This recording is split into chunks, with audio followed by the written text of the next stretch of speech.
So I say with more money in circulation, you'd be—" "Better turn off your pumps, Hap," Stu said mildly. "The pumps? What?" Norm Bruette had turned to look out the window. "Christ on a pony," he said.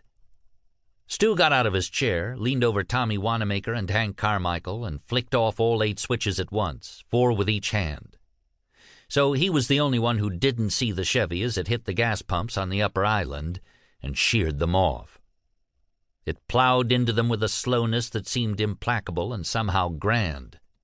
Tommy Wanamaker swore in the Indian Head the next day that the taillights never flashed once.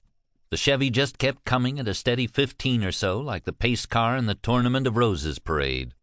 The undercarriage screeched over the concrete island, and when the wheels hit it, everyone but Stu saw the driver's head swing limply and strike the windshield, starring the glass. The Chevy jumped like an old dog that had been kicked and plowed away the high-test pump. It snapped off and rolled away, spilling a few dribbles of gas. The nozzle came unhooked and lay glittering under the fluorescence. They all saw the sparks produced by the Chevy's exhaust pipe grating across the cement, and Hap, who had seen a gas station explosion in Mexico, instinctively shielded his eyes against the fireball he expected. Instead, the Chevy's rear end flirted around and fell off the pump island on the station side. The front end smashed into the low-lead pump, knocking it off with a hollow bang. Almost deliberately, the Chevrolet finished its 360-degree turn, hitting the island again, broadside this time. The rear end popped up on the island and knocked the regular gas pump asprawl. And there the Chevy came to rest, trailing its rusty exhaust pipe behind it. It had destroyed all 3 of the gas pumps on that island nearest the highway. The motor continued to run choppily for a few seconds and then quit. The silence was so loud it was alarming. "Holy moly!" Tommy Wanamaker said breathlessly. "Will she blow, Hap?" "If it was gonna, it already woulda," Hap said, getting up. His shoulder bumped the map case, scattering Texas, New Mexico, and Arizona every which way.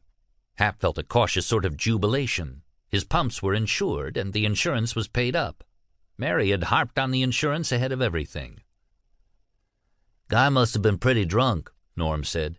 "I seen his taillights," Tommy said, his voice high with excitement. "They never flashed once. Holy moly! If he'd have been doing 60, we'd all be dead now." They hurried out of the office, Hap first and Stu bringing up the rear. Hap, Tommy, and Norm reached the car together. They could smell gas and hear the slow clock-like tick of the Chevy's cooling engine. Hap opened the driver's side door, and the man behind the wheel spilled out like an old laundry sack. "God damn!" Norm Bruette shouted, almost screamed. He turned away, clutched his ample belly, and was sick. It wasn't the man who had fallen out. Hap had caught him neatly before he could thump to the pavement, but the smell that was issuing from the car, a sick stench compounded of blood, fecal matter, vomit, and human decay. It was a ghastly, rich, sick-dead smell. A moment later, Hap turned away, dragging the driver by the armpits. Tommy hastily grabbed the dragging feet, and he and Hap carried him into the office. In the glow of the overhead fluorescence, their faces were cheesy-looking and revolted. Hap had forgotten about his insurance money.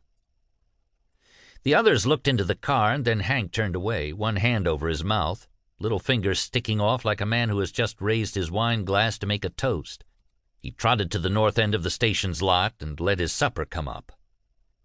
Vic and Stu looked into the car for some time, looked at each other, and then looked back in. On the passenger side was a young woman, her shift dress hiked up high on her thighs. Leaning against her was a boy or girl, about 3 years old. They were both dead. Their necks had swelled up like inner tubes, and the flesh was a purple-black color, like a bruise. The flesh was puffed out under their eyes, too. They looked, Vic later said, like those baseball players who put lampblack under their eyes to cut the glare. Their eyes bulged sightlessly. The woman was holding the child's hand. Thick mucus had run from their noses and was now clotted there. Flies buzzed around them, lighting in the mucus, crawling in and out of their open mouths.